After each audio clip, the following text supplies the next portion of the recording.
It's a morning ritual that plays out all across the land. It's the same in every town.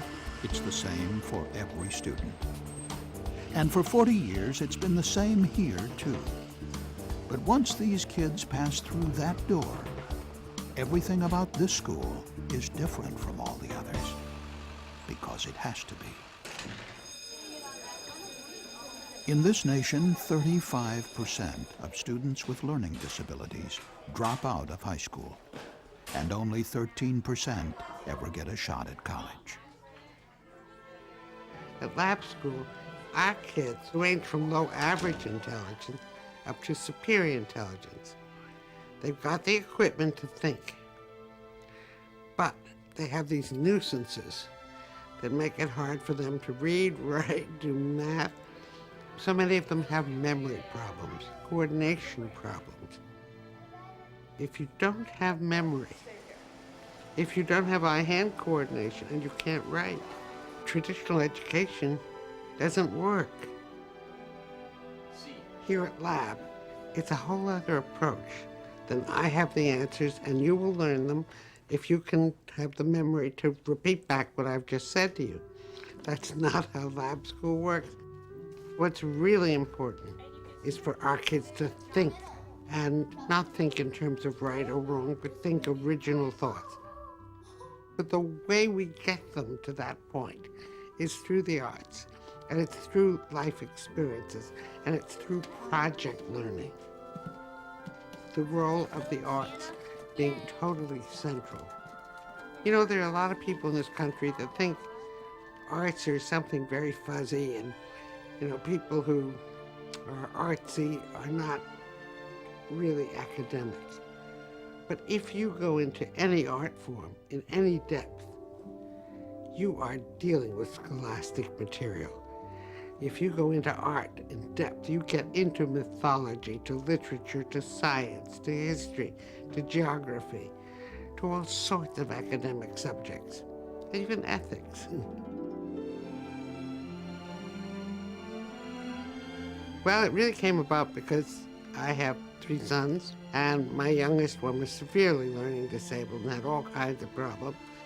We had these birthday parties, and now I know they were multi-sensory and experiential. I didn't know at the time, I just had fun parties. Everything we did at those parties, he learned. And I thought, I've got to use this. And when I started using it, he started remembering. And so it taught me to pick up on what he could do and put what he needed to know into that. And then I found that people were dropping their children at my home, saying, do that with my child. And I kept saying, well, do what? They said, well, what you're doing with him, because he can remember things now. But I had to think it all through. I did it out of gut first, because a club means membership, belonging. But we don't have recipes for these clubs. It's a way of thinking. From the darkness of the Middle Ages comes the light of the Renaissance.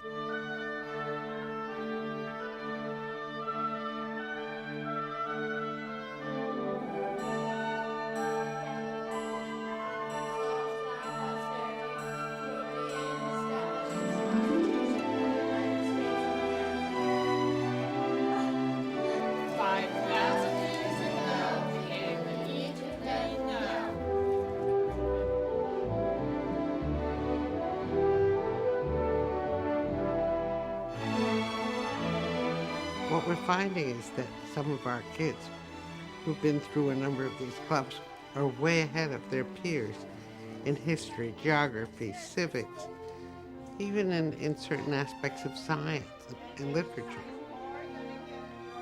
And then, you know, in the junior high, it's a club approach. It's not the club itself. There's a joy that we want them to have about learning. A joy that will go with them the rest of their lives. And sometimes people say, but that's really not very rigorous. But it is indeed rigorous. Our kids are on all day long.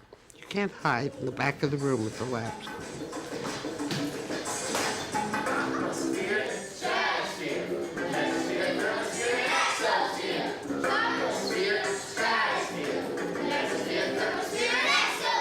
You know, there's some people that think something's wrong if a child's enjoying learning. We have a few parents that say, I'm a little worried about how much he likes it. Most parents are thrilled that the children love it and want to come to school. But there's some that worry because is it too much play? But play is children's work, and it gets us into the deep academics. And that's why we have to use it. That's right. And who is that? So many of them have been written off as unable to learn. And one of our huge jobs is to bolster their self-esteem, to make them feel good about themselves, to make them feel that they matter, they count, and that they have something to contribute. Our night school students often can tell us what the students cannot, how rotten they felt in school, what made them feel hopeless and give up trying. Their whole life was a chorus of try harder. They were trying their hearts out, and it didn't work. It's fine to say we're arts-based and to think that that's without textbooks. No, no, no. It starts out that way, but in order for our kids to get into good colleges, they have to know how to use textbooks. They have to be able to take tests.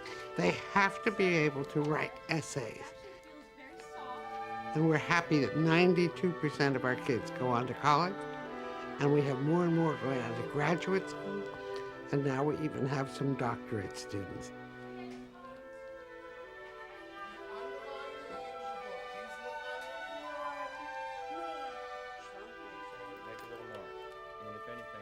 Well, I'd like to see more lab schools all around the country. We've been invited to Egypt, to India, and to Saudi Arabia, but I wanted to do America first. We're happy that Baltimore will have its first graduation in 2008. We had a school developed like ours in Philadelphia. It's called the Academy in Manayunk. In Wilmington, Delaware, they want a charter school based on lab school. And that's very exciting. And there's something magical in the air. The kind of people we have, the kind of programs we have, the art. We do really magic with children, but magic with a very solid base of knowledge.